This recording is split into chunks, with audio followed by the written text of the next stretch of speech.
ಸಂಪುಟದಲ್ಲಿ ಯಾರು ಸಚಿವರಾಗಿದ್ರು 6 ಜನ ಡಿಕೆ ಅವರ ಸಂಪುಟದಲ್ಲಿ ಸಚಿವ ಸ್ಥಾನ ಅಗೇನ್ ಪಡೆದುಕೊಂಡಿದ್ದಾರೆ. ಅದರ ಪೈಕಿ ಮಧು ಬಂಗಾರಪ್ಪ ಕೂಡ ಒಬ್ರು. ನನಗೆ ಮುಖ್ಯಮಂತ್ರಿ ಡಿಕೆ ಶಿವಕುಮಾರ್ ಅವರೇ ಕರೆ ಮಾಡಿದ್ರು, ಸಂಜೆ 4 ಗಂಟೆಗೆ ಲೋಕಭವನಕ್ಕೆ ಬನ್ನಿ ಅಂತ ಕರೆ ಮಾಡಿದ್ದಾರೆ ಅಂತ ಹೇಳಿದ್ದಾರೆ. ನನ್ನ ನಿರೀಕ್ಷೆಯಂತೆ ಸಚಿವ ಸ್ಥಾನ ಸಿಕ್ಕಿರೋದು ನನಗೆ ಖುಷಿ ತಂದಿದೆ ಅನ್ನುವಂತಹ ವಿಚಾರವನ್ನ ಮಧು ಬಂಗಾರಪ್ಪ ಪ್ರಸ್ತಾಪ ಮಾಡಿದ್ದು, ಇನ್ನು ಹೆಚ್ಚು ಜವಾಬ್ದಾರಿಯಿಂದ ಕೆಲಸ ಮಾಡ್ತೀನಿ ಅಂತ ಹೇಳಿದ್ದಾರೆ.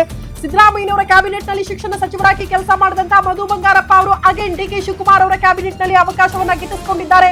ಹಾಗಾಗಿ ಆ ಖುಷಿಯನ್ನ, ಸಂತಸವನ್ನ ಗ್ಯಾರಂಟಿ ನ್ಯೂಸ್ ಜೊತೆ ಮಧು ಬಂಗಾರಪ್ಪ ಅವರು ಹಂಚಿಕೊಂಡಿದ್ದಾರೆ.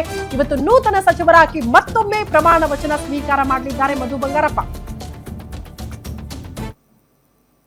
ನಮ್ಮ ಜೊತೆಗೆ ಇದೀಗ ಮಧು ಬಂಗಾರಪ್ಪನವರಿದ್ದಾರೆ, ಅವ್ರನ್ನೂ ಸಹ ಮಾತಾಡಿಸ್ತೀನಿ. ಸರ್, ಮತ್ತೊಂದು ಬಾರಿ ಸಚಿವರಾಗ್ತಾ ಇದ್ದೀರಾ, ಕಂಗ್ರ್ಯಾಚುಲೇಷನ್. ಕರೆ ಬಂದಿತ್ತಾ?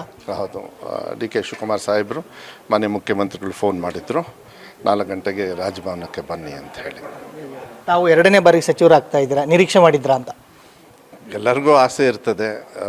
ನಾನು ನಿರೀಕ್ಷೆ ಮಾಡಿದ್ದೆ, ನಾನು ಇಲ್ಲ ಅಂತ ಹೇಳೋದಿಲ್ಲ. ಅವರು ತೀರ್ಮಾನ ಈಗ ತಗೊಂಡಿದ್ದಾರೆ. ಇನ್ನು ಮುಂದೆ ಜವಾಬ್ದಾರಿಯುತವಾಗಿ ಇನ್ನೂ ಹೆಚ್ಚು ಜವಾಬ್ದಾರಿಯನ್ನು ಕೊಟ್ಟಿದ್ದಾರೆ ಅಂತ ಹೇಳಿ ಭಾವಿಸಿ, ಇನ್ನೂ ಚಾಲೆಂಜಿಂಗು ಮುಂದೆ ಹೆಜ್ಜೆ ಇಟ್ಕೊಂಡು ಹೋಗ್ತಕ್ಕಂಥ ಕೆಲಸವನ್ನು ಮಾಡ್ತೇವೆ. ಶಿಕ್ಷಣ ಇಲಾಖೆಯಲ್ಲೂ ಸಹ ಸಾಕಷ್ಟು ಉತ್ತಮವಾದಂಥ ಕೆಲಸಗಳನ್ನು ಮಾಡಿದ್ರಿ, ಎಲ್ಲರೂ ಸಹ ಬೇಷ್ ಅನ್ನುವಂಥ ಕೆಲಸ ಆಗಿತ್ತು. ಅದೇ ಖಾತೆಯನ್ನು ಕೇಳ್ತೀರಾ ಹೇಗೆ ಅಂತ? ಇಲ್ಲ, ಅದೆಲ್ಲ ಹಾಗೆ ಕೇಳೋಕ್ಕೆ ಆ ಫ್ರೀಡಮ್ ಇರೋದಿಲ್ಲ. ಅವ್ರು ಏನು ಕೊಡ್ತಾರೆ ಅದನ್ನು ಜವಾಬ್ದಾರಿನ ನೆಡ್ಕೊಂಡು ಹೋಗ್ತಕ್ಕಂಥ ಕೆಲಸವನ್ನು ಮಾಡ್ತೀನಿ.